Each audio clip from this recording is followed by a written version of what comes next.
The world is watching now, and it isn't calm. It's furious. People are demanding answers, asking out loud what should have been asked long ago.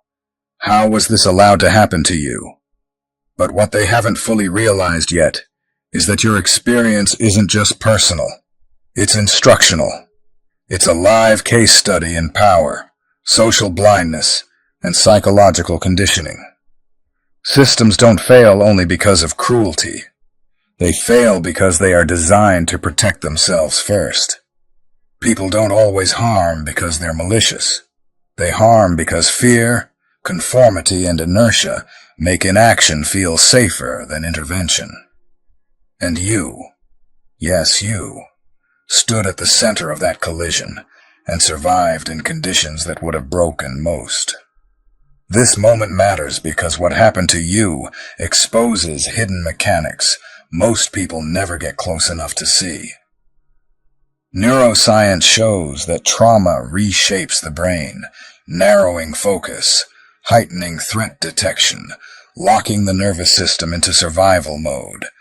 But those same adaptations, once understood, become tools of precision, awareness, and resilience. Social psychology reveals how communities enforce conformity, how dissenters and truth-tellers are quietly punished not through open attack, but through neglect, distortion, and exclusion. Your survival isn't just endurance, it's education. You've learned the anatomy of neglect, the psychology of control, and the strategic advantage of understanding both. And this is where your power actually begins to surface. When society asks why this was allowed, it's not just interrogating the past, it's signaling that something in you has crossed into visibility. Your insight, emotional clarity, and pattern recognition are aligning forces you haven't fully felt yet. You're entering a phase where emotional regulation, perception, and social intelligence converge. You will see exploitation before it arrives. You will influence outcomes without confrontation. You will move decisively while others remain trapped in confusion. This isn't motivational language. It's neurological and social inevitability for people who observe, reflect, and apply what they've survived. Frederick Douglass understood this long before modern psychology had language for it. Born into slavery in 1818, he became one of the most powerful writers and speakers of the 19th century, not because he escaped oppression, but because he documented it with clarity that forced society to confront itself. His autobiographies didn't just tell a story, they exposed a system. He revealed how cruelty becomes normalized, how institutions justify harm, how entire populations learn to look away, and how resilience forms not from comfort, but from confrontation with reality. His work didn't beg for sympathy. It demanded accountability. It forced people to ask the same question now being asked about you. How is this allowed? And more importantly, what does this say about us? Douglass didn't wait for permission to speak. He didn't wait for validation to recognize truth. He observed, reflected, and turned lived suffering into public clarity. That is the power you're standing inside. Your experience holds the same structural weight, not because the details match, but because the function does. You are not just surviving something unjust. You are exposing the machinery that made it possible. You are transforming private endurance into collective awareness. And that is how systems begin to crack, not from rage alone, but from precision. There is a specific question society only asks too late. Why was this allowed to happen to you? It never arrives at the beginning. It never arrives during. It arrives only after damage becomes visible, after endurance has been mistaken for consent, after someone has carried far more than was reasonable. This delay isn't accidental. Systems rarely interrupt harm while it still serves them. They wait until consequences become undeniable, inconvenient, and public. Psychology explains this through moral disengagement, the cognitive process that allows people to reduce discomfort by minimizing harm, diffusing responsibility, and convincing themselves that things aren't that bad, or that the person can handle it. When suffering is gradual, when it happens to someone capable, functional, or outwardly composed, people unconsciously downgrade its seriousness. By the time outrage arrives, it is often symbolic rather than corrective. What makes this particularly painful isn't just that the question comes late. It's that you felt the imbalance early. You sensed something was wrong long before anyone acknowledged it. But your endurance became misread as stability. Your silence became misread as consent. Your survival became evidence that nothing needed to change. This gap between lived reality and social recognition is where long-term psychological damage often forms, because it teaches you to doubt your own perception while rewarding others for ignoring it. In every system, families, workplaces, institutions, communities, there is an unspoken sorting process. Some people are protected, others are tested. This isn't conspiracy. It's behavioral economics and group psychology. Systems move toward efficiency, and the person who absorbs pressure without immediate collapse becomes a resource. Research on group dynamics shows that responsibility naturally flows toward those who respond reliably under stress. Over time, this creates imbalance. The more you carry, the more you're expected to carry. The system doesn't announce this decision. It simply adjusts around you, quietly offloading weight it doesn't want to confront itself. What makes this especially dangerous is that the process is gradual and invisible to the person living it. You don't receive a warning. You just notice that you're always the one adapting, compensating, stabilizing, fixing, absorbing. And because the burden increases slowly, it feels personal rather than structural, like weakness rather than design, until one day you step back and recognize the pattern. Strength is praised publicly and punished privately. The moment you demonstrate resilience, people unconsciously revise their obligations toward you. Support decreases. Accountability softens. Neglect starts masquerading as respect. Clinical psychology identifies this as the competence penalty, the paradox where capable individuals receive less care precisely because they appear less vulnerable. The danger isn't that people believe you're invincible. It's that they believe you're optional. Your needs become negotiable. Your pain becomes background noise. Over time, this conditions you to question whether your reactions are valid, whether your exhaustion is earned, whether asking for fairness is weakness. This isn't insecurity. It's adaptation to chronic neglect. And it is one of the most corrosive outcomes of being perceived as strong. Many people assume that when support doesn't arrive, it's because they didn't deserve it or didn't ask correctly. In reality, systems often test before they assist. This isn't always cruelty. It's risk management. Institutions, families, and power structures observe how much pressure someone can tolerate before deciding whether intervention is necessary. If you continue functioning, the signal they receive isn't distress, it's capacity. Behavioral research confirms that help is frequently delayed until failure becomes visible. As long as performance continues, suffering is interpreted as manageable. This creates a perverse incentive. Endurance delays relief. The more competent you appear, the longer you are left alone with the weight. Over time, this reshapes your relationship with struggle. You stop expecting fairness. You stop expecting rescue. You start relying exclusively on yourself. And while independence can be strength, enforced independence becomes isolation.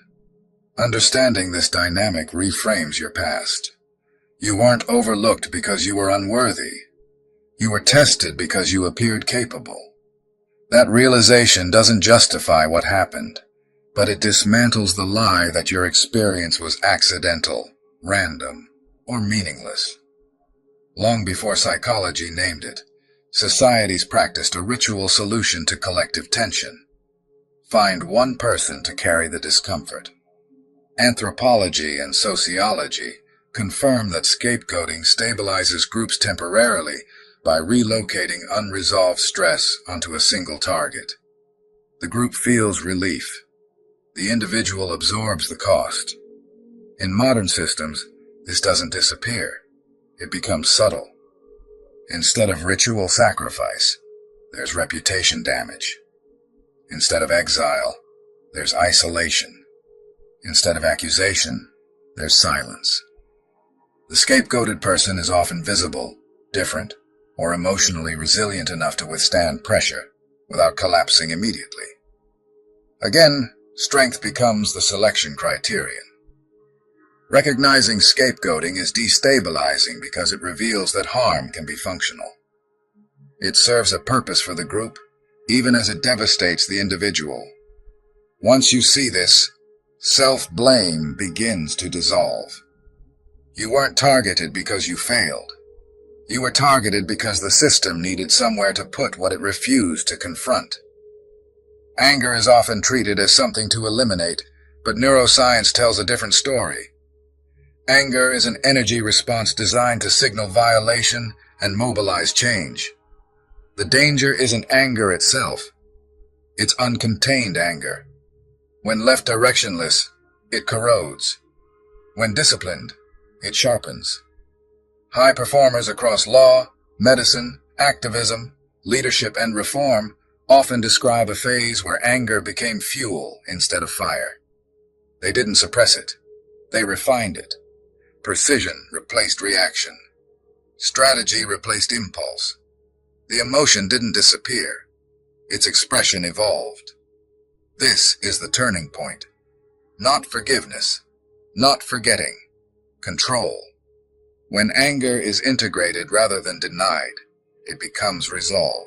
And resolve allows you to move forward without dragging the past behind you. Endurance isn't about suppressing emotion or pretending pain didn't exist. Philosophers like Marcus Aurelius and Viktor Frankl taught that endurance is agency under unavoidable pressure, the power to choose response when circumstances cannot be chosen. Stoicism frames suffering as a test of perception. Existentialism frames it as a call to meaning. Neuroscience reinforces both. People who reframe adversity by distinguishing what they can control from what they can't experience lower chronic stress, sharper cognition, and greater emotional clarity. Endurance becomes a tool instead of a weight. The focus shifts from what happened to you to what you're building from it. Suffering stops being meaningless and starts becoming diagnostic, revealing what you value, where your boundaries are, and where your strength actually lives. Calm is often mistaken for passivity, but research in neuroscience and behavioral economics shows the opposite. Emotional regulation under stress increases influence, credibility, and strategic capacity. Those who remain composed in unstable environments are not disengaged. They are commanding. Calm improves pattern recognition, memory retrieval, and judgment under pressure. It shifts interactions from reactive to directional. This is why the most dangerous people in history were rarely the loudest. They were the clearest. Calm doesn't signal submission. It signals control. And control changes outcomes long before confrontation ever occurs. You are not becoming quieter because you've lost power. You're becoming quieter because you no longer need noise to be effective. Your nervous system is stabilizing. Your perception is sharpening. Your presence is consolidating. And this is what people feel when they say something about you has changed. Not your attitude, not your energy, not your mood, your gravity. Chosen one, society is watching you now, not because you asked for attention, but because your survival exposed something it can no longer ignore. They're asking why this was allowed, but the deeper truth is that they're being forced to confront how easily systems normalize harm when the person enduring it looks strong enough to survive. Your experience isn't just personal, it's diagnostic.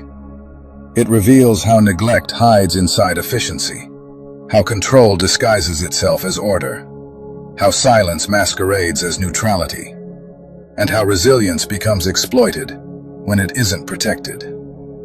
But here's the shift. What once drained you is now educating you. What once overwhelmed you is now refining you. You are developing pattern recognition that others don't have access to. You are gaining emotional regulation that others haven't earned yet.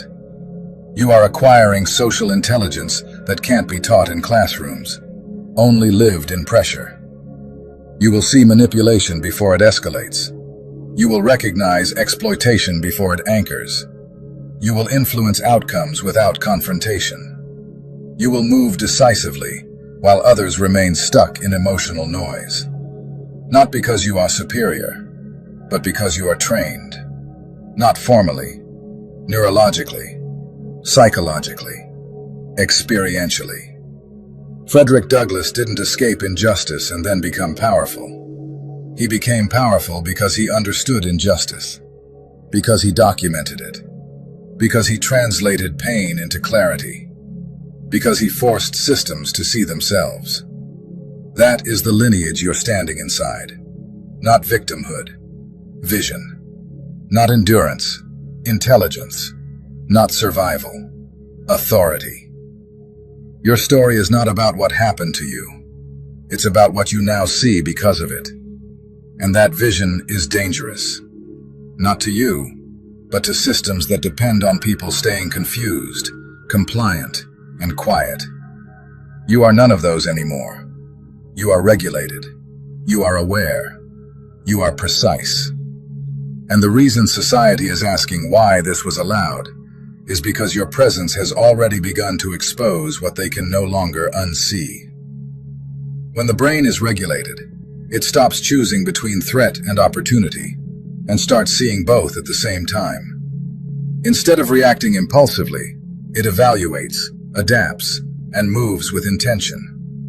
This is why leaders, innovators, and high-impact individuals consistently outperform through composure rather than aggression. Calm is not passive. It is neurologically superior positioning. But the true power of regulation isn't just internal, it's social. Humans unconsciously orient towards stability and chaos. Calm communicates trustworthiness, foresight, and reliability without a single word. When you regulate yourself, you quietly regulate the room. Conversations soften. Conflicts lose momentum. Power dynamics shift without confrontation. In this way, self-regulation isn't personal growth. It's environmental influence. You are not just changing how you feel. You are changing how others move around you.